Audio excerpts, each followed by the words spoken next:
Hello guys, কেমন আছেন সবাই? কমেন্টে জানাবেন আর বেশি বেশি শেয়ার করবেন। তো আজকে আমি কথা বলবো এই গানের নিউ ভার্সন, হ্যাঁ এইটা নিয়ে। তো উইদাউট ইন্ট্রো শুরু করা যাক। চলো ভাই। এই গানের আসল শিল্পীও গানটি গিয়ে এতটা ভাইরাল হয়নি যতটাই মামনি হয়েছে। সবাই তাবিজ গলায় ঝুলিয়ে চলে যাচ্ছে এর ইন্টারভিউ নেওয়ার নামে ন্যাকামো করে ভাইরাল হতে। আপনার নাতনি যে পুরো বাংলাদেশে গান গায়ে ভাইরাল হলো, আপনার অনুভূতিটা কি? অনুভূতি পুরো আকাশ ছোঁয়া। নাতনি গান গিয়ে ভাইরাল হয়েছে, কিছু তাবিজ যুক্ত সাংবাদিক মাইক নিয়ে ছুটে আসছে ইন্টারভিউ নিতে, কেমন আর লাগবে। না দাদি, আপনি একটা গান শুনান তো। নাও ঠেলা, নাতনির সঙ্গে এবার দাদিও ভাইরাল, সাথে তাবিজ সাংবাদিক ফ্রিতে ভাইরাল। সঠিক বলেছেন।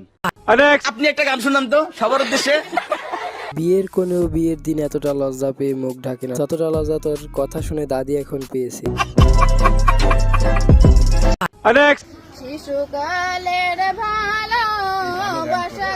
শিশুকালের ভালোবাসা এখন মনে হচ্ছে বাল পেকে তাল গাছে উঠে গেছে। কোন শিশুকালের কথা বলছিস?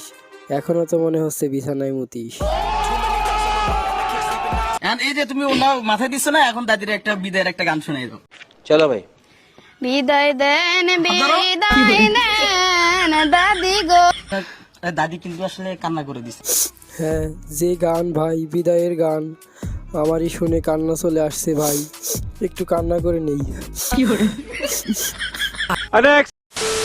কিন্তু আসলে কান্না করে দিচ্ছে। আসলে আমরা যতটা আনন্দ মুহূর্তে ছিলাম এতক্ষণ। বলছিলাম না ন্যাকামো করতে আসছে। এত সুন্দর একটা বিদায়ের গান সালা শুনলেই জল টপ টপ করে ঝরতে থাকে না, মানে চোখ দিয়ে। আরে নাকি সেখানে আনন্দ করতে আসছে। মানে আমরা যতটুকু বিনোদন হিসেবে নিছি বিষয়টাকে। না, আমি একটু বিনোদন হিসেবে নেইনি।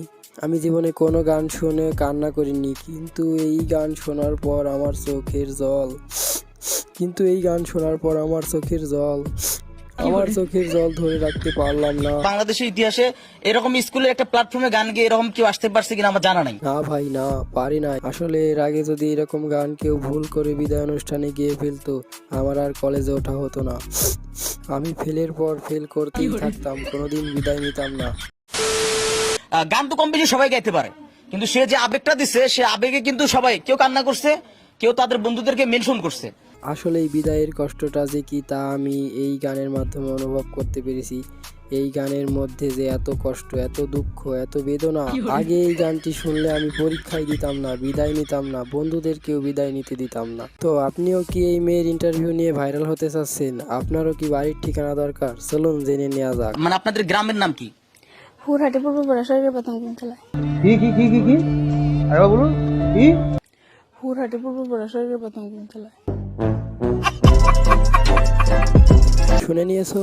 এবার চলে যাও, আর ভিডিওটি ভালো লাগলে লাইক দিয়ে যাও। Thanks, love you.